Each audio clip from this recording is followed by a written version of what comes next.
Hi guys, మీ ఇంట్లో ఆడపిల్ల ఉందా? అయితే తప్పకుండా ఈ వీడియో చూడండి. ప్రతి ఒక్కరూ చూసి అవగాహన పొందాల్సిన వీడియో ఇది. పిల్లలను పెద్దలు పట్టించుకోకుండా ఉంటే వారి భవిష్యత్తు ఎంత అందవిహీనంగా మారుతుందో ఈ సంఘటన ద్వారా తెలుసుకోవచ్చు. ఇక ఎందుకు ఆలస్యం, వీడియోలోకి వెళ్దామా? మీరు చూస్తున్నది తెలుగు మిస్టరీ. నేను మీ ప్రభాకర్.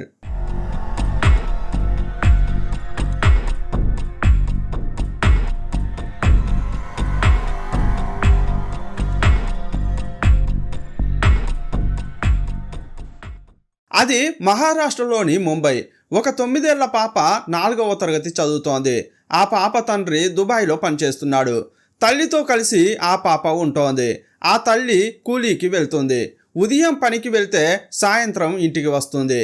స్కూల్కి వెళ్ళిన పాప ఇంటికి వచ్చి తల్లి కోసం ఎదురు చూస్తుంది. ఎప్పట్లాగే ఒకరోజు ఈ పాప స్కూల్కి వెళ్ళి ఇంటికి వచ్చింది. ఆ తర్వాత వీధిలో ఉండే పిల్లలతో కలిసి ఆడుకుంది. ఆ పాప ఇంటి సమీపంలో ఓ వ్యక్తి ఉంటాడు. అతనికి 37 ఏళ్ళు. ఈ చిన్న పాపను తన ఇంటికి పిలిచాడు. ఆ వ్యక్తికి పెళ్ళయింది, కానీ పిల్లలు లేరు. అతని భార్య డ్యూటీకి వెళ్ళింది. ఆ చిన్న పాపను ఇంటికి తీసుకెళ్లిన దుర్మార్గుడు ఆమెను తన ఒడిలో కూర్చోబెట్టుకుని ఎక్కడ పడితే అక్కడ టచ్ చేశాడు. ఆ పాపకు అతడు ఏం చేస్తున్నాడో తెలియలేదు. అందువల్ల ఆమె సైలెంట్గా ఉంది. గంటసేపు ఆ పాపను అతడు అలా తణుముతున్న క్రమంలో ఆ పాప తల్లి ఇంటికి వచ్చింది. ఇతడు కూడా ఆమె తల్లిని చూశాడు. పాపను ఇంటికి పంపించాడు. కానీ వెళ్లే ముందు ఆ పాపకు ఒక విషయం చెప్పాడు.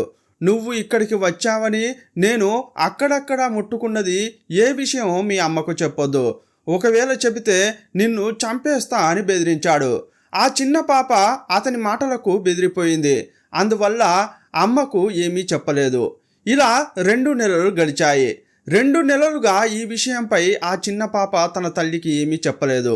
అప్పుడు అతడు ఏమనుకున్నాడంటే, నా మాటలకు ఈ పాప బెదిరిపోయింది, ఇక వాళ్ళ అమ్మకు ఏమీ చెప్పదు, తాను ఏం చేసినా నోరు తెరవదని వాడికి ధైర్యం పెరిగింది. 2 నెలల తర్వాత స్కూల్కు వెళ్ళి ఇంటికి వచ్చిన పాపను తన ఇంటికి తీసుకెళ్ళాడు. ఆ పాపకు తినడానికి స్నాక్స్, కూల్ డ్రింక్స్ ఇచ్చాడు. అవి తిన్న తర్వాత తనలో చాలా తేడాలు వచ్చాయి. అతడు పిలవకుండానే ఆ అమ్మాయి వాడి పక్కనకు వెళ్ళి కూర్చుంది.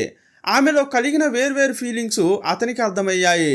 తన పాచిక పారిందని మనసులోనే సంతోషపడుతున్నాడు. మైకంలో ఆ పాప కళ్ళు మూతలు పడుతున్నాయి. ఎందుకంటే వాడు ఇచ్చిన స్నాక్స్లో ట్యాబ్లెట్స్ కలిపాడు. ఆ ట్యాబ్లెట్స్ ఏంటంటే కామ కోరికలు రెచ్చగొట్టే ట్యాబ్లెట్స్. ఆ మాత్రలు కలిపిన కూల్ డ్రింక్ తాగిన తర్వాత ఆ పాప శరీరంలో తనకే తెలియని మార్పులు వచ్చాయి. ఇది తనకు అనుకూలంగా తీసుకున్న ఆ దుర్మార్గుడు పాపను ఒళ్ళో కూర్చోబెట్టుకుని ఎక్కడ పడితే అక్కడ టచ్ చేశాడు. అతడేం చేసినా ఆమె ఏమీ చెప్పలేదు. ఎందుకంటే ఆ పాప ఇప్పుడు నార్మల్గా లేదు. కొంచెం సేపు అయ్యాక ఆ పాపను ఇంటికి పంపించాడు. కానీ ఈ తంతు ఆ రోజుతో ముగియలేదు. ఇక కంటిన్యూగా ఆ పాపను తన ఇంటికి పిలిచేవాడు. స్నాక్స్ ఇచ్చి కూల్ డ్రింక్లో మాత్రలు కలిపి ఇచ్చేవాడు. ఆ తర్వాత తన ఇష్టం వచ్చినట్లు చేసేవాడు. ఇలా కంటిన్యూగా ఇవ్వడం వల్ల ఆ పాప శరీరంలో మార్పులు వచ్చాయి.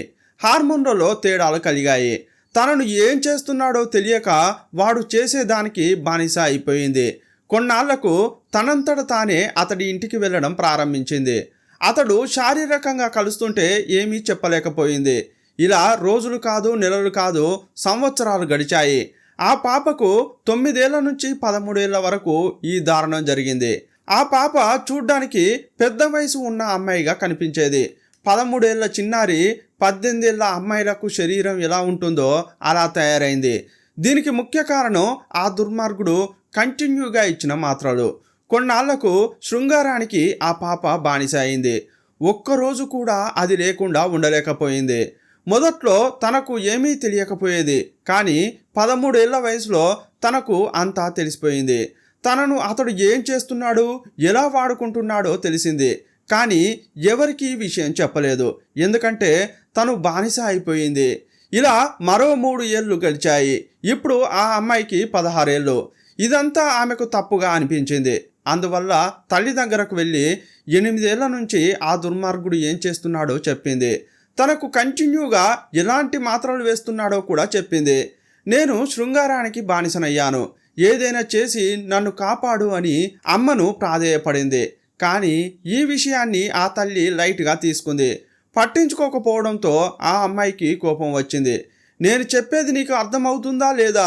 శృంగార భావనలు కలుగుతున్నాయి, నాకు ఇదంతా తప్పని అనిపిస్తోంది, నన్ను ఎలాగైనా చేసి బాగు చెయ్యి అని బతిమలాడింది. కానీ ఆమె పెద్దగా పట్టించుకోలేదు. కనీసం దుబాయ్లో ఉన్న తన భర్తకైనా విషయం చెప్పలేదు. ఆ పాప తన కోరికలను చంపుకోలేక అదే వ్యక్తి దగ్గరకు వెళ్ళేది. ఇప్పుడు ఆ దుర్మార్గుడికి 46 ఏళ్ళు. అతడు శృంగారంలో యాక్టివ్గా లేడు. కానీ ఈ అమ్మాయికి నింఫోమేనియా అనే వ్యాధి వల్ల శృంగార కోరికలు ఎక్కువయ్యాయి. ఈ వ్యాధి ఉన్నవారు కోరికలను తట్టుకోలేరు. 2021లో ఆ అమ్మాయికి 17 ఏళ్ళు వచ్చాయి. ఒకరోజు ఆ అమ్మాయి ఇంట్లో నుంచి కనిపించకుండా పోయింది. అప్పుడు తల్లి భయపడిపోయింది. తన కూతురు కోసం చాలా వెతికింది. ఎంత వెతికినా దొరకకపోవడం వల్ల చివరకు పోలీసులకు కంప్లైంట్ చేసింది. దుబాయ్లో పనిచేస్తున్న భర్తకు విషయం చెప్పింది. ఆ మాట వినగానే తండ్రి భయపడిపోయి వెంటనే వచ్చేశాడు.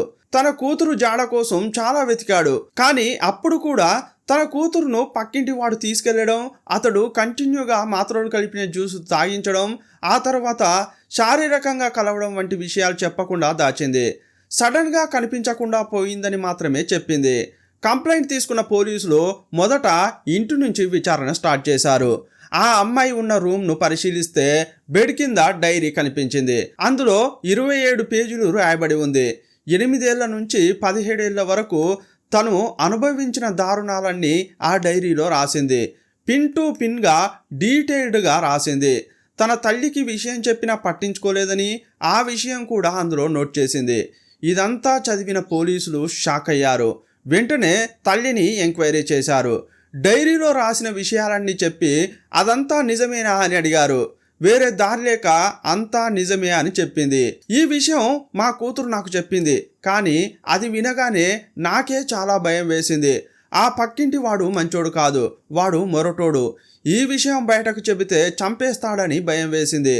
ప్రాణాలకు భయపడే ఈ విషయం బయటకు చెప్పలేదని ఏడ్చింది.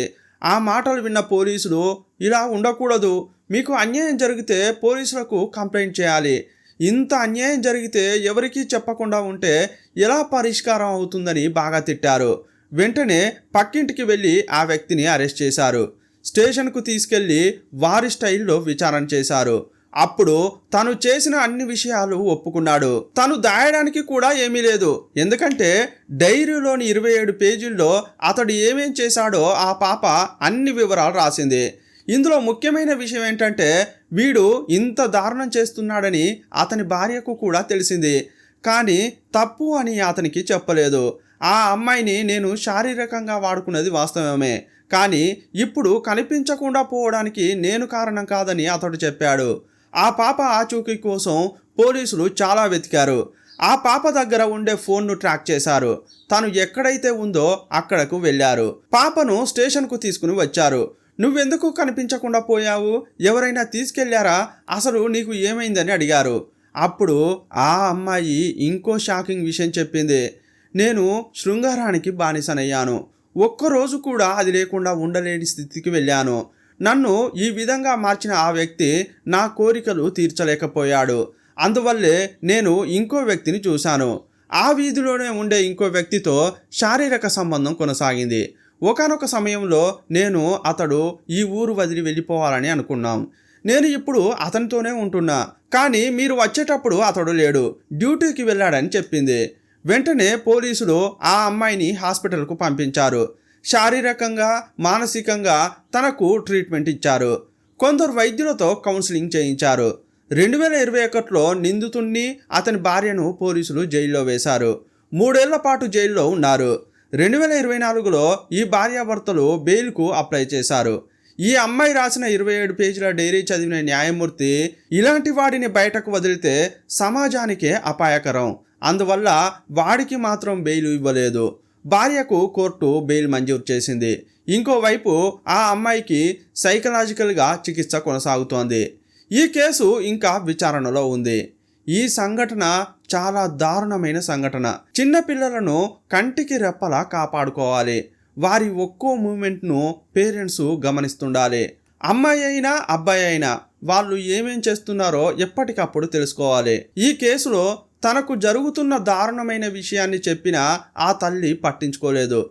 ఒక తల్లి భయపడిపోవడం వల్ల తన కూతురు భవిష్యత్తే అంధకారమైంది. ఈ సంఘటనపై మీ అభిప్రాయం ఏంటో కామెంట్ బాక్స్లో రాయండి. మరో వీడియోలో మళ్ళీ కలుసుకుందాం. అప్పటి వరకు బాయ్ బాయ్.